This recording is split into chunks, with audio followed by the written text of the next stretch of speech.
नमस्कार दोस्तों, मैं मनोज मुसाफिर साहू नेशनल आवाज यूट्यूब चैनल पर आप सभी का स्वागत करता हूं। दोस्तों, लोकसभा का चुनाव हो रहा है। 1-2 दिन में आचार संहिता भी लग जाएगी, नोटिफिकेशन जारी हो जाएगा।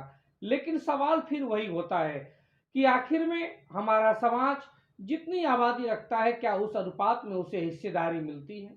और हिस्सेदारी नहीं मिलती है तो उसके मूल कारण क्या हैं? आप सभी को मालूम है 543 लोकसभा की सीटें हैं पूरे देश में। 7% की हमारी आबादी है जो सरकारी आंकड़ा कहता है। हालांकि अगर जातिगत जनगणना हो तो हमारी आबादी 7% से भी ज्यादा जाएगी, क्योंकि हम कोई ऐसा राज्य नहीं है, कोई ऐसा राज्य देश के अंदर चट्टी चौराहा नहीं है, गांव नहीं है जहां हम 2-4 घर 10 घर ना हो। लेकिन बात फिर वही आ जाती है कि जब 7% भी अगर मिनिमम हम आबादी रखते हैं तो 543 में अगर हम बात करें तो हमें स्वाभाविक बात है 7-5-35 37 से 38 सीटें हमें लोकसभा की हमारी बनती हैं।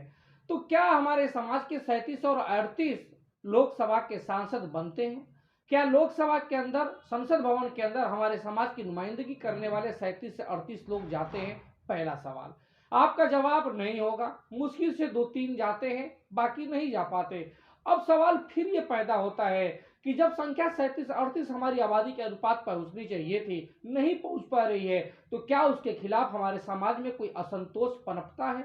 क्या किसी के अंदर ये भावना आती है कि नहीं, हमको जहां तक पहुंचना चाहिए वहां नहीं पहुंच पाए? आपका जवाब होगा नहीं। बात होती है कि हमारा दिमाग उधर ना जाए, हमारे दिमाग को डाइवर्ट करने के लिए, हमारी सोच को घुमाने के लिए लोग दो तरह की बातें करते हैं। पहली बात करते हैं हिंदुत्व की। अब पहली बात हिंदुत्व पे मैं आ जाता हूं।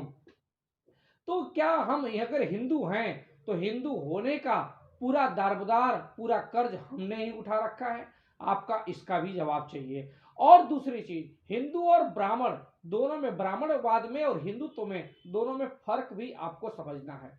तीसरी दूसरी बात जो है देश प्रेम की, मैं मानता हूं कि हमसे मिलकर देश बनता है और देश प्रेम का मतलब होता है प्रत्येक नागरिक का विकास होना। अगर इस देश के अंदर 7% आबादी का विकास नहीं है, यदि इस देश के अंदर 7% राजनीतिक आरक्षण नहीं मिल रहा है और 7% सामाजिक आरक्षण नहीं मिल रहा है, 7% आर्थिक आरक्षण नहीं मिल रहा है, तो स्वाभाविक बात है कि हम उस पायदान पे नहीं पहुंच पा रहे हैं। मैं अगर अतीत की बात करूं, हालांकि मैं अतीत में जीना नहीं चाहता, लेकिन अगर अतीत की बात करूं तो आप मुझे बताइए, सोच समझ के बताइएगा कि अतीत में एक समुदाय को कहा जाता था कि उसके छूने मात्र से सब कुछ अशुभ हो जाता है, तो दूसरे समुदाय को कहा जाता है कि उसके देखने मात्र से सब कुछ अशुभ हो जाता है।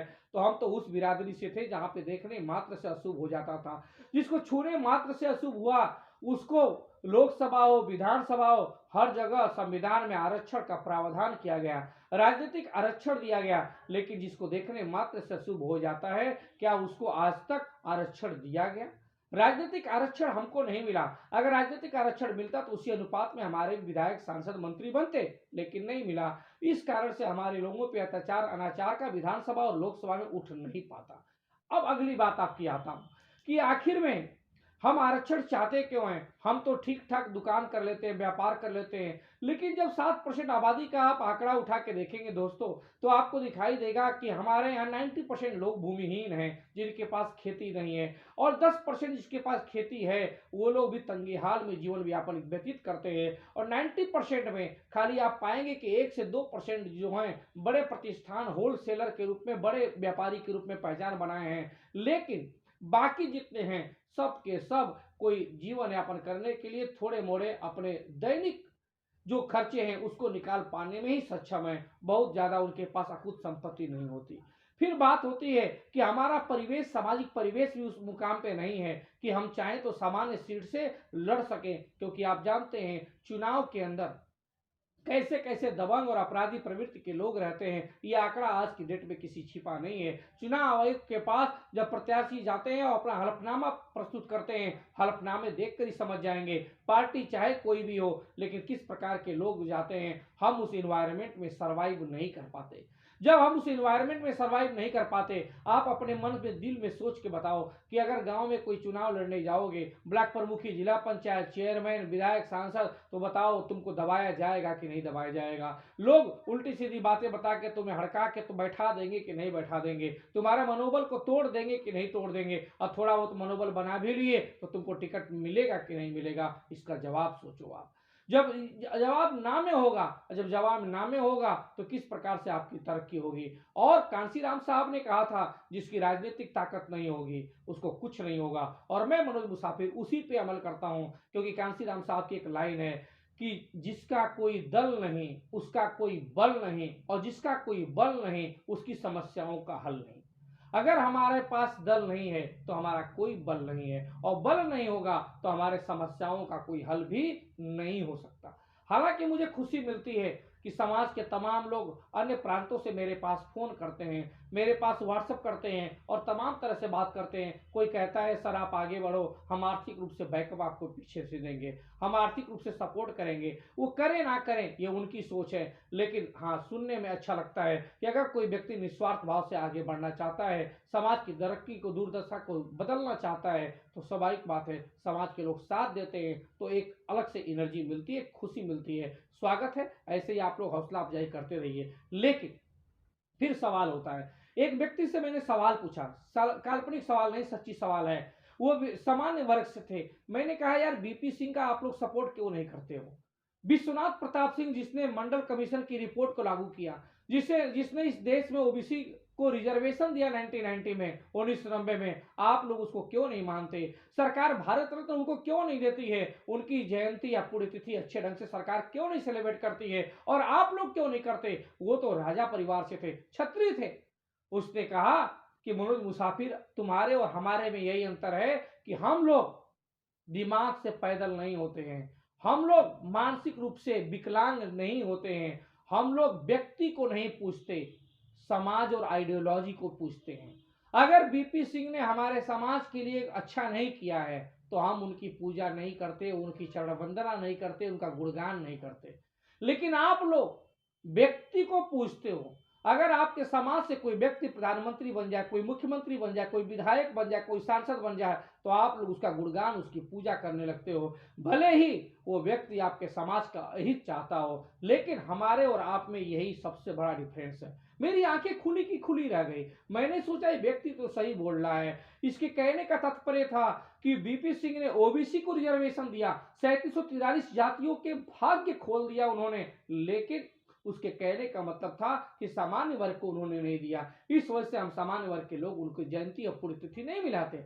लेकिन हम जैसे एहसान फरामोश लोग, बीपी सिंह ने जिसने दिया उसकी भी हम लोग पूजा नहीं करते, दूसरों की तो बात ही छोड़ दीजिए। लेकिन फिर से वही बात आ जाती है कि क्या जब हमें किसी पार्टी में प्रतिनिधित्व मिलता नहीं है, हमें राजनीतिक आरक्षण नहीं मिलता है, तो क्या हमारे पास कोई ऐसा दल नहीं होना चाहिए कि जिस दल के पास इतनी ताकत हो कि वो मांग कर सके? हर प्रांतों में, हर लेवल पे, हर जातियों के हक अधिकार के लिए उनकी पार्टियां बनी हैं, और वही पार्टियां अपने जाति के लोगों को मुद्दे विधानसभा और लोकसभा में उठाती हैं। धीरे धीरे उस पर डिबेट होता है, चर्चा होता है, जो लोकतंत्र की परिभाषा है, और डिबेट और चर्चा होते होते बाद में उसको लागू किया जाता है, इंप्लीमेंट कर दिया जाता है। लेकिन हमारे यहाँ तो चर्चा ही नहीं होती, हमारे यहाँ तो डिबेट ही नहीं होता, हमारे यहाँ तो हमारे लोगों के लिए कोई राजनीतिक आरक्षण की बात ही नहीं करता। हमारे यहाँ तो जो हमारे भाई बंधु परचून की दुकान, किराने की दुकान करते हैं, जनरल स्टोर की दुकान करते हैं, तो सेल टैक्स के ऑफिसर और सैंपल भरने वाले ऑफिसर किसी मैन्युफैक्चरर कंपनी पे जाके अटैक नहीं करते, छापा नहीं मारते, छोटी छोटी दुकानों को पकड़ते हैं, छोटी छोटी दुकानों पे छापा मारते हैं, जानते हैं कि ये नमकीन ये नहीं बनाया, सिर्फ सेल कर रहा है, लेकिन उसके पास ना जाके इसके पास छापा मारते हैं, और मारने के बाद उसको मुकदमे में फंसा दे जाते हैं, और तमाम तरह की शोषण होता है। लेकिन इसके खिलाफ कभी विधानसभा और लोकसभा में किसी ने मुद्दा नहीं उठाया। तमाम तरह के हमारे समाज के लोग चक्की चला के, आटा चक्की, स्पिलर चला के अपना जीवन यापन करते हैं, उनकी फ्री में सब्सिडी बिजली कैसे मिले, इस पर आज तक किसी ने चर्चा नहीं किया। हमारा तो व्यापार तेल का था, तो हमें वहां पे स्वाभाविक बात है सब्सिडी मिलनी चाहिए थी। पेट्रोल पंप डीजल आवंटन, पेट्रोल पंप आवंटन में, सीएनजी पेट्रोल पंप गैस में आवंटन में हम लोग को भी आरक्षण मिलना चाहिए, लेकिन इसकी मांग क्यों नहीं की गई? क्योंकि हमारे समाज की नुमाइंदगी करने वाले लोग नहीं थे। मैं इसलिए आपको एहसास दिला रहा हूँ, पूरे देश के लोगों को बता रहा हूँ कि मनोज मुसाफिर का साथ दीजिए। हो सकता है आपने बहुत लोगों का, बहुत सामाजिक संगठनों का, बहुत से लोगों का साथ दिया होगा। एक बार आप साथ देकर देखिए, तन से, मन से और धन से आप देखिए सपोर्ट करके कि आपको हो सकता है कि आपके समाज में कोई नया कांसीराम बनना चाहता है, अंबेडकर बनना चाहता है। शायद साथ देंगे तो इस समाज की तस्वीर बदल जाएगी। और फिर से मैं आपको आगाह करता हूँ कि आपके दिमाग में होगा कि तमाम ऐसी राजनीतिक पार्टियां पहले से हैं, लेकिन भाई आपको यह भी बता दूं कि राजनीतिक पार्टियां जो होती हैं मन के दिमाग से, सुदृढ़ दिमाग से चलाया जाता है। जब आपके अंदर एक पूरी तरह से आपके अंदर ये रहेगा कि मुझे विधायक, सांसद, मंत्री नहीं बनना है, मैं लोभ प्रलोभन से जो व्यक्ति दूर रहता है, जो रुतबे से, जो तेवर से दूर रहता है, जो आलिशान जिंदगियों से दूर रहता है, जो करोड़ों अरबों की प्रॉपर्टी बनाने से दूर रहता है, ऐसी सोच का व्यक्ति इस समाज का कल्याण कर सकता है। इसलिए मैं चाहता हूं कि हमारे समाज को राजनीतिक आरक्षण मिले, हमारे समाज के अंदर तमाम तरह के अधिकारियों के द्वारा शोषण बंद हो। हम ये चाहते हैं कि हमारे समाज के अंदर हर विभाग में पूरी तरह से उसको रिजर्वेशन मिले। हम ये भी चाहते हैं कि हर एक कार्य में सब्सिडी मिले, अलग से मिले। उस प्रकार से उसको अमल करने के लिए हमें राजनीतिक पार्टी बनाने की आवश्यकता है। और इसमें जितने लोग मेरे साथ जुड़ के तन, मन या धन से सपोर्ट करना चाहते हैं, चाहे नौकरी पेशा हो, बिजनेसमैन हो, मैंने आपको व्हाट्सएप नंबर दिया था, फिर से व्हाट्सएप नंबर दे रहा हूँ। इस व्हाट्सएप नंबर पे मुझे मैसेज कर सकते हैं। कॉल ना करें, बेहतर रहेगा, क्योंकि बहुत लोगों के फोन आते हैं, किसका किसका रिसीव किया जाएगा। व्हाट्सएप का जवाब जरूर मैं दूंगा। आप अपना नाम, अपना पता लिखें। हो सकता है विश्वास करेंगे तो एक नई लकीर खींच दी जाएगी। और जो लोग पॉलिटिक्स में हैं या गवर्नमेंट सर्विस में हैं या बेरोजगार हैं या बिजनेसमैन हैं, सबका बिना राजनीतिक ताकत बने हमारा भला नहीं हो सकता। धन्यवाद।